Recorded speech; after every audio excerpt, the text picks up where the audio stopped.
Hello my dear students, welcome to my YouTube channel. और इस class में हम सीखेंगे क्वेश्चन नंबर 4। बताया है कि A B C D is a rectangle. A B C D एक रेक्टेंगल है in which diagonal A C bisect करता है एंगल ए को और as well as angle C को। मीन्स यहाँ पे गिवन में आपको क्या क्या चीज़ दी हुई है वो आप नोट करेंगे कि एंगल 1 बराबर है एंगल 2 के, कॉमा लगा के एंगल 3 भाई ये ए सी इसको बाइसेक्ट करेगा एंगल सी को, तो एंगल 3 इक्वल्स टू एंगल 4 ये हमें गिवन है। और दूसरा रेक्टेंगल है यानी कि साइड ए बी इक्वल है आपकी साइड डी सी के और बी सी इक्वल है आपका ए डी के। ये चीज़ें हमें गिवन दी हुई हैं। हमें क्या शो करना है कि ये एक A B C D, first part की बात करेंगे, A B C D is a square. तो ए बी सी डी आपको एक रेक्टेंगल दिया हुआ था, आपको प्रूफ करना है दिस इज़ ए स्क्वायर। तो आप अगर आपने टू प्रूव, अब आपको प्रूफ क्या करना है, टू प्रूव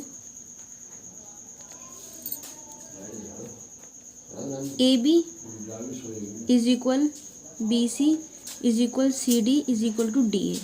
अगर आपने चारों साइड्स आप बराबर दिखा दी तो आप कह पाएंगे कि ये जो क्वाड्रिलेटरल है, चाहे जो भी है, रेक्टेंगल है, तो रेक्टेंगल फिलहाल दिया हुआ है हमें ये, तो अगर चारों साइड आपने इक्वल दिखा दी तो आप कह सकते हैं कि A B C D is a square. तो सारा जो वर्क हमें करना है वो हमें साइड्स को, अगर आप साइड्स को बराबर करने के लिए करनी है, ठीक है। अगर आप इस वाले ट्राइंगल को दो को, यानी कि इन triangle A B C and triangle A D C, ठीक है। तो एक तो ए बी बराबर सी डी के हमें दिया हुआ है नंबर 1, ए बी इस ट्राइंगल का ए बी और इस ट्राइंगल का डी सी, ठीक है। नंबर 2 पे एक आप बी सी को दिखाएंगे ए डी के इक्वल, B C equals to A D.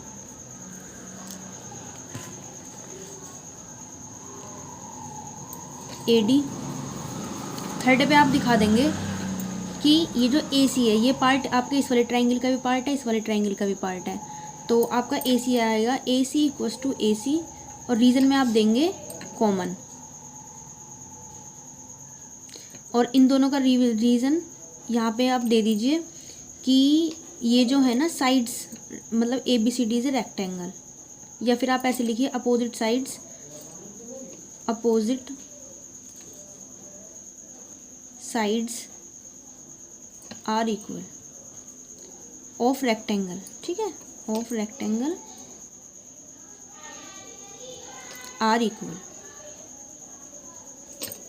और ए सी को ए होगा तो आपकी ये तीनों साइड ही हैं, तो यहाँ पे रूल लगेगा आपका एस एस एस कॉन्ग्रेंसी, तीनों साइड है तो आप लिखेंगे bye triple S कॉन्ग्रेंसी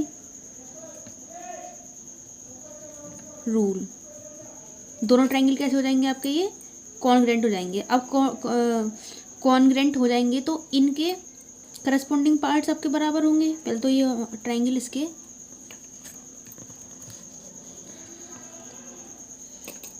triangle A D C, okay students, तो दोनों ट्राइंगल हमने कॉन्ग्रेंट प्रूफ कर दिए। तो अब इनकी करस्पॉन्डिंग साइड, जो ए बी की करस्पॉन्डिंग साइड है वो है ए डी, तो ये बराबर होगी A B equals to A D, ठीक है। और ए डी आपका किसके इक्वल है, बी सी के, ये हमें गिवन में ही था, ए डी जो है वो बी सी के इक्वल है। और बी सी जो है, पहले आप इतना ही लिखिए अभी सिर्फ A B equals to A D, और लिखेंगे B C is equal to C D, reason में देंगे आप by C P C T. C P C T means corresponding parts of congruent triangles. हमने कॉन्ग्रेंट प्रूफ किया, फिर हमने इन दोनों को मतलब सी पी सी टी से बराबर दिखा दिया। तो अब आप रिजल्ट में लिखेंगे, रिजल्ट में क्या चीज़ लिखेंगे आप, कि ए बी बराबर है ए डी के, और आपका ए डी देखिए यहाँ से देखिए, ए डी जो है बी सी के बराबर है, और बी सी किसके बराबर है, सी डी के। तो आपने चारों साइड्स को इक्वल दिखा दिया। तो अब आप कह सकते हैं कि आपका ये जो ए बी सी डी एक क्वाड्रिलेटरल है, क्वेश्चन के अंदर रेक्टेंगल था, अब हमने सारी साइड्स इसकी इक्वल दिखा दी, जो कि स्क्वायर की प्रॉपर्टी होती है। स्क्वायर की यही प्रॉपर्टी होती है कि इसमें 4 साइड्स होती हैं, 4 की 4 साइड्स एक दूसरे के बराबर होती हैं। तो आप कह सकते हैं hence A B C D is a square. ये आपका हो गया proved, hence proved. Okay students, I just hope आपको ये क्वेश्चन अच्छे से समझ में आया है। अगर आपको कोई डाउट वगैरह हो तो आप मेरे कमेंट सेक्शन में पूछ सकते हैं। ओके स्टूडेंट्स, इसका सेकंड पार्ट हम सॉल्व करेंगे नेक्स्ट वीडियो के अंदर। तब तक अपनी प्रैक्टिस अच्छे से रखिए मैथ्स में, and best of luck for your study. Thanks for watching this class.